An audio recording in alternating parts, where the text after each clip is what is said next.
Hello everyone, and welcome back to Wonderland, where Alice has finally found something that she's really rather interested in, having had a demonstration, courtesy of the Mock Turtle and the Griffin, of the Lodger Quadrille, a dance involving animals throwing other animals into the water. Make of that what you will. So, Alice has really enjoyed her discussion with the Mock Turtle, but just as the Mock Turtle was telling her something else, they overheard shouting in the distance about a trial. So let's find out who's going on trial, why, and what's going to happen next. Chapter 11. Who Stole the Tarts? The King and Queen of Hearts were seated on their throne when they arrived, with a great crowd assembled about them, all sorts of little birds and beasts, as well as the whole pack of cards. The knave was standing before them in chains, with a soldier on each side of him to guard him, and near the king was the white rabbit, with a trumpet in one hand and a scroll of parchment in the other. In the very middle of the court was a table, with a large dish of tarts upon it. They looked so good that it made Alice quite hungry to look at them. I wish they'd get the trial done, she thought, and hand round the refreshments. But there seemed to be no chance of this, so she began looking about her to pass the time.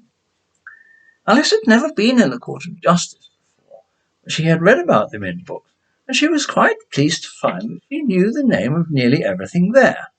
That's the judge, she said to herself, because of his wig. The judge, by the way, was the king, and as he wore his crown over the wig, he did not look at all comfortable, and it was certainly not becoming. And that's the jury box, thought Alice, and those 12 creatures. She was obliged to say creatures, you see, because some of them were animals and some were birds. I suppose they are the jurors. She said this last word 2 or 3 times over to herself, being rather proud of it, for she thought, and rightly too, that very few little girls of her age knew the meaning of it at all. However, jurymen would have done just as well. The 12 jurors were all writing very busily on slates. What are they all doing? Alice whispered to the Griffin. They can't have anything to put down yet before the trial's begun. They're putting down their names, the Griffin whispered in reply, for fear they should forget them before the end of the trial. Stupid things, Alice began in a loud, indignant voice, but she stopped hastily, for the white rabbit cried out, Silence in the court! And the king put on his spectacles and looked anxiously around to see who was talking. Alice could see, as well as if she were looking over their shoulders, that all the jurors were writing down stupid things on their slates, and she could even make out that one of them didn't know how to spell stupid, and that he had to ask his neighbour to tell him. A nice muddle their slate will be before the trial's over, thought Alice.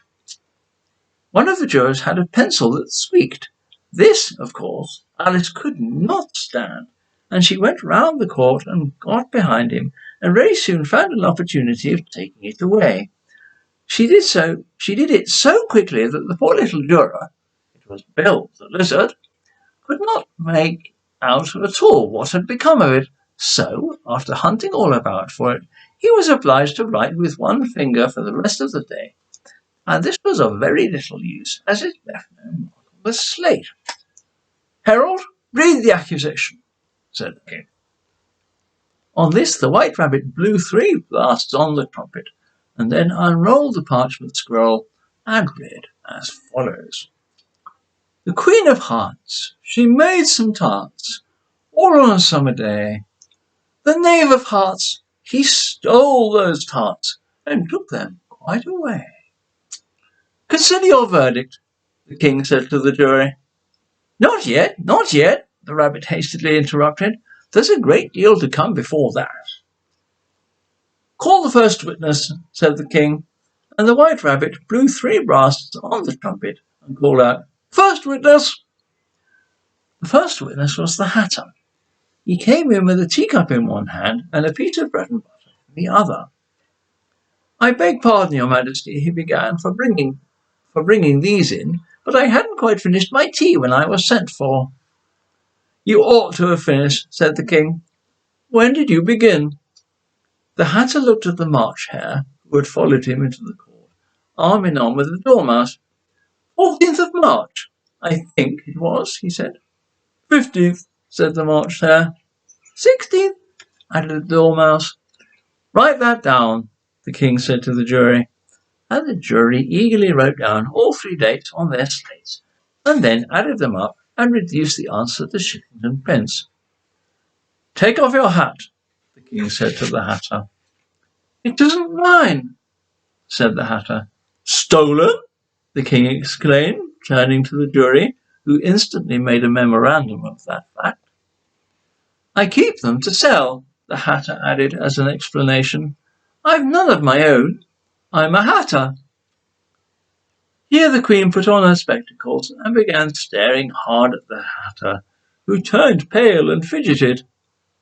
"Give your evidence," said the king, "and don't be nervous, or I'll have you executed on the spot." This did not seem to encourage the witness at all. He kept shifting from one foot to the other, looking uneasily at the Queen, and in his confusion he bit a large piece out of his teacup instead of the bread and butter.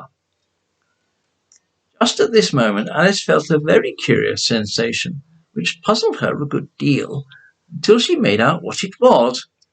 She was beginning to grow larger again, and she thought at first she would get up and leave the court. But on second thought she decided to remain where she was as long as there was room for her. "I wish you wouldn't squeeze so," said the Dormouse, who was sitting next to her. "I can hardly breathe." "I can't help it," said Alice very meekly. "I'm growing." "You've no right to grow here," said the Dormouse. "Don't talk nonsense," said Alice boldly. "You know you're growing too." "Yes, but I grow at a reasonable pace," said the Dormouse. "Not in that ridiculous fashion." And he got up very sulkily and crossed over to the other side of the court. All this time the Queen had never left off staring at the Hatter, and, just as the Dormouse crossed the court, she said to one of the officers of the court, "Bring me the list of the singers in the last concert," on which the wretched Hatter trembled so that he shook both his shoes off. "Give your evidence," the king repeated angrily, "or I'll have you executed, whether you're nervous or not." "I'm a poor man, Your Majesty," the Hatter began in a trembling voice, "and I hadn't begun my tea, not above a week or so, and what with the bread and butter getting so thin, and the twinkling of the tea—" "The twinkling of the what?" said the king. "It began with the tea," the Hatter replied. "Of course twinkling begins with a T," said the king sharply. "Do you take me for a dunce? Go on." "I'm a poor man," the Hatter went on, "and most things twinkled after that. Only the March Hare said—" "I didn't," the March Hare interrupted in a great hurry. "You did," said the Hatter. "I deny it," said the March Hare. "He denies it," said the king. "Leave out that part." "Well, at any rate, the Dormouse said," the Hatter went on, looking anxiously round to see if he would deny it too. But the Dormouse denied nothing, being fast asleep. "After that," continued the Hatter, "I cut some more bread and butter." "But what did the Dormouse say?" one of the jury asked. "That I can't remember," said the Hatter. "You must remember," remarked the king, "or I'll have you executed." The miserable Hatter dropped his teacup and bread and butter, and went down on one knee. "I'm a poor man, Your Majesty," he began. "You're a very poor speaker," said the king. Here one of the guinea pigs cheered, and was immediately suppressed by the officers of the court. As that is rather a hard word, I will just explain to you how it was done. They had a large canvas bag which tied up at the mouth with strings. Into this they slipped the guinea pig head first and then sat upon it. I'm glad I've seen that done, thought Alice. I've so often read in the newspapers at the end of trials there was some attempt at applause which was immediately suppressed by the officers of the court, and I never understood what it meant till now. If that's all you know about it, you may stand down, continued the king. I can't go no lower, said the Hatter. I'm on the floor as it is. Then you may sit down, the king replied. Here the other guinea pig cheered, and was suppressed. Come, that finishes the guinea pigs, thought Alice. Now we shall get on better. I'd rather finish my tea, said the Hatter, with an anxious look at the Queen, who was reading the list of singers. You may go, said the king, and the Hatter hurriedly left the court without even waiting to put his shoes on. And just take his head off outside, the Queen added to one of the officers. But the Hatter was out of sight before the officer could get to the door.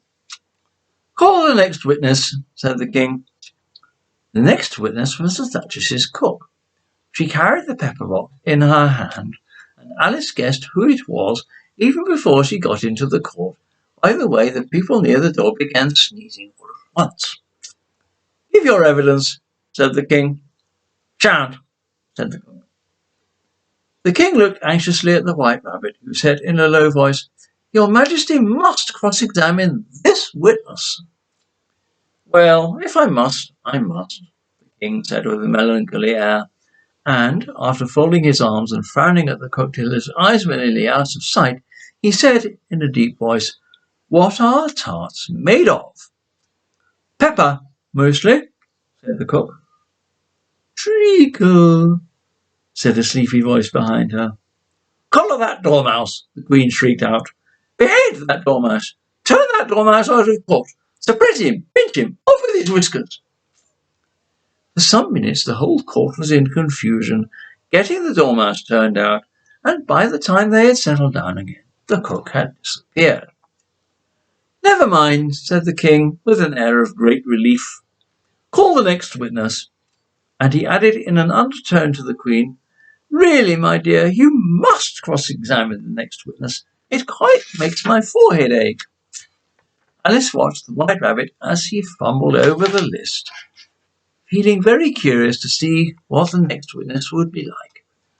Well, they haven't got much evidence yet, she said to herself. Imagine her surprise when the White Rabbit read out at the top of his shrill little voice the name, Alice.